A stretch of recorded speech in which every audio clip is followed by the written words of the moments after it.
At first, it looked like distance, careful distance, measured responses, controlled statements, the kind of approach designed to avoid something bigger.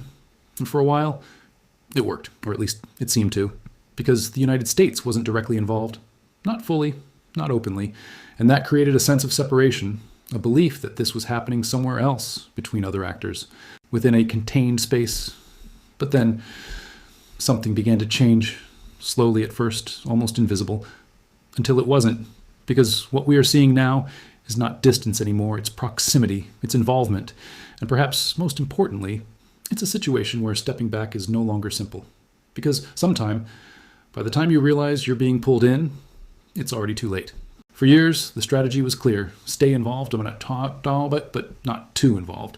Support, but from a distance, influence, without direct engagement. It's a delicate balance, one that global powers often try to maintain because direct involvement comes with risks, escalation, unpredictability, long-term consequences. So the goal is always the same: control the situation without becoming part of it. And for a long time, that balance held. But the problem with balance is that it depends on stability, and stability doesn't last forever.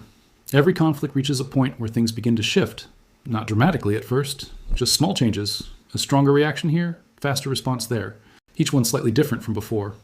Until eventually, the pattern itself begins to change. That's what makes this moment significant. Because it's not just about individual events. It's about the trend, the direction, the momentum. And right now, that momentum is moving towards something larger. There are certain actions in any conflict that reduce distance. They bring actors closer, make involvement more direct, and increase the likelihood of response. Recently, several such actions have taken place, operations that reached further, targets that carried more significance, decisions that demanded attention, each one narrowing the space between observation and participation. And once that space becomes small enough, the line between involved and not involved begins to blur. Escalation rarely follows a straight line. It's a loop, an ongoing cycle. Action, reaction, counter-reaction. Each step influenced by the one before it. At first, the loop moves slowly. There's time to think, time to adjust, time to de-escalate. But over time, the loop speeds up. Responses come faster. Decisions become more urgent. And the space between actions shrinks. What we are seeing now looks very much like that acceleration. One of the biggest challenges in complex conflicts is staying neutral. It sounds simple in theory, but in practice, it becomes increasingly difficult because conflicts evolve, they expand, they involve more actors, and eventually, they reach a point where neutrality itself becomes a position, a decision, and decisions have consequences. At that stage, even choosing not to act can influence the outcome, and that's where things begin to change. As situations escalate, pressure builds, not just internally, but externally. Allies expect support, opponents test limits, observers watch closely, and global expectations begin to shape decisions because in a connected world, actions are not isolated. They send signals, they create perceptions, and those perceptions matter. Right now, the pressure is increasing, and with it, the difficulty of staying on the sidelines. Sometimes, the biggest risk is not action, it's inaction.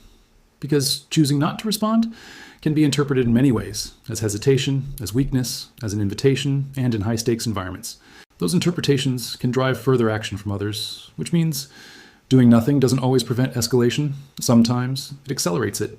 What defines this moment is not a single decision, but a shift, a gradual movement from distance toward involvement, not necessarily direct, not fully visible, but increasingly present. More engagement, more response, more connection to unfolding events.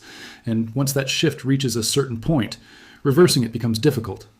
The idea of too late is not about timing alone, it's about position.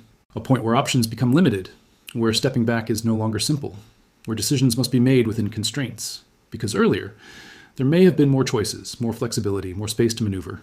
But now, that space is shrinking. And with it, the ability to avoid deeper involvement. Behind all the strategy, all the decisions, all the headlines, there are real consequences. Communities affected, lives disrupted, uncertainty spreading. Because while global powers calculate, people experience the results, and as involvement increases, so do those impacts.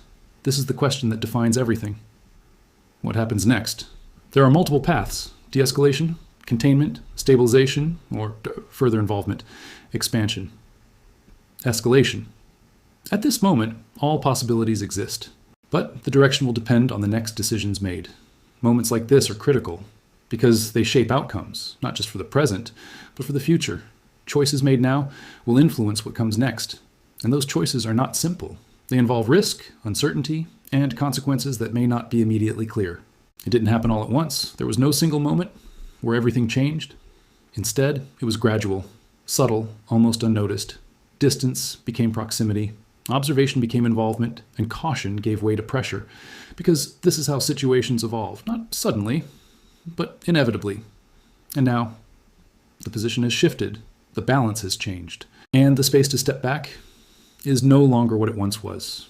Because sometimes, by the time you realize how close you are, you're already part of it. And that is where things stand now, at a point where the next move matters more than ever. Because in moments like these, it's not just about what happens next. It's about what can no longer be undone, and whether the path forward leads to stability or something far more difficult to control.